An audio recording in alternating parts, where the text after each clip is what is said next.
Guys, Rooster here in Tennessee, customer pre-shipment test video. This was a custom ordered amp from Fatboy, 8-pill 2879 standard with bias and delay. Now, I did order it with a preamp, but I had forgotten. They had told me in the past the 4 pills and below are all they're putting preamp on. So basically 2 driving 4, 1 driving 4, straight 4 pill, 2 pill and below is what they're putting preamp on. No preamp on this one, but it does have the sideband delay. This is just a dead switch here. Obviously they prefab the cabinets and they have to fill in a hole. So if you ever want to do anything with this switch, it can be turned into a standby switch for let's say you want to put the amp in standby but you want it to stay on. You can just make this to where it kills the amp section. The amp still runs, the fans still run and all that, and then you flip it on, you're ready to talk. So, but for right now, this is just a dead switch. And it's better than having just an empty hole in there or putting another filler like that. So they just put a switch in here just in case you want to use it for something in the future. It'll take 250, 275 watts PEP. Now I've already preset our radio. I'm keying 15 watts out of this radio and swinging about 40 average and about 100 watts PEP.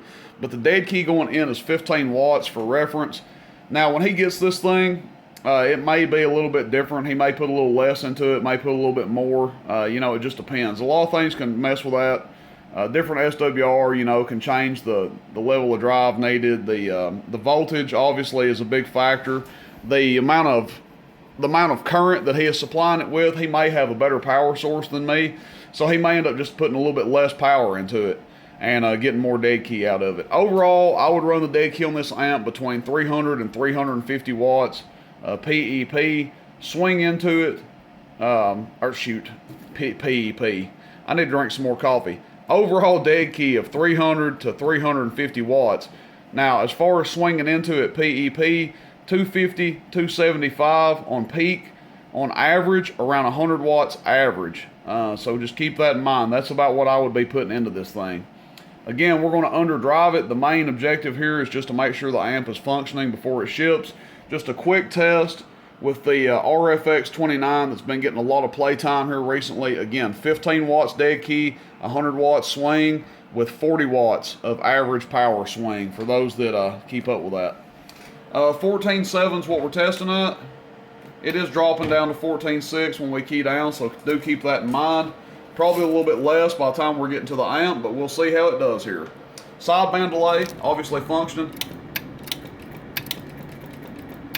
Mashing the button 100 times and it still doesn't unkey. It's got that short delay. This is with the delay off, so you can tell an obvious difference there. Alright, let's key it up and give it audio.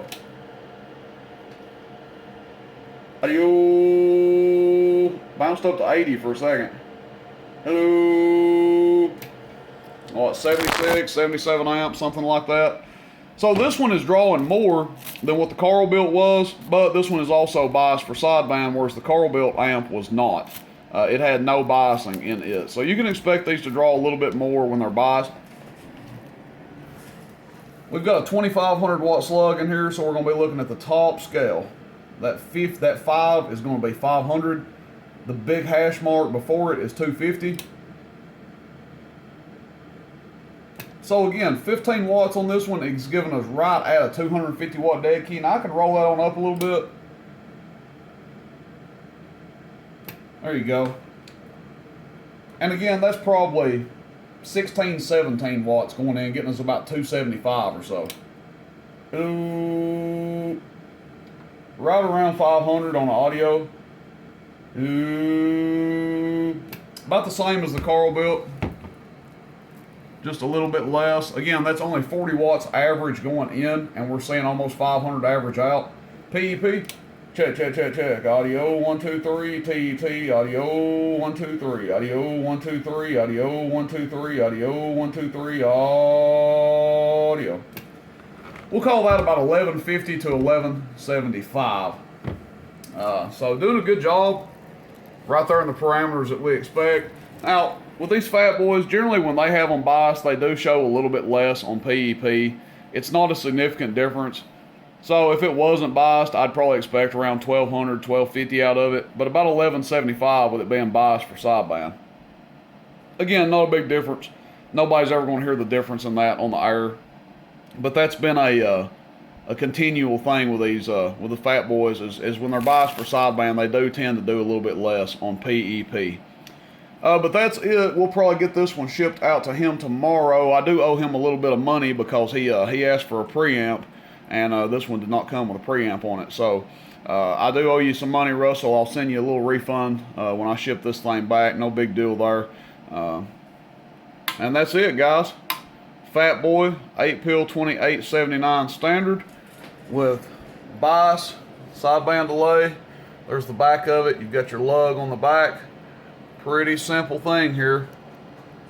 Good running little box. I think he's going to pair this thing up with a RCI 99 N2, I believe. So I would think those will make a pretty good combination together. You guys can see this thing's doing really good with just low power going into it. Over 10 times what we're putting into it by a good margin. Almost 12 times what we're putting into it. That's it, guys. Fatboy 8-pill 2879 standard. Appreciate everybody. Questions, comments, shoot me a text. 423-299-3535. Rooster in Tennessee. See you, bye.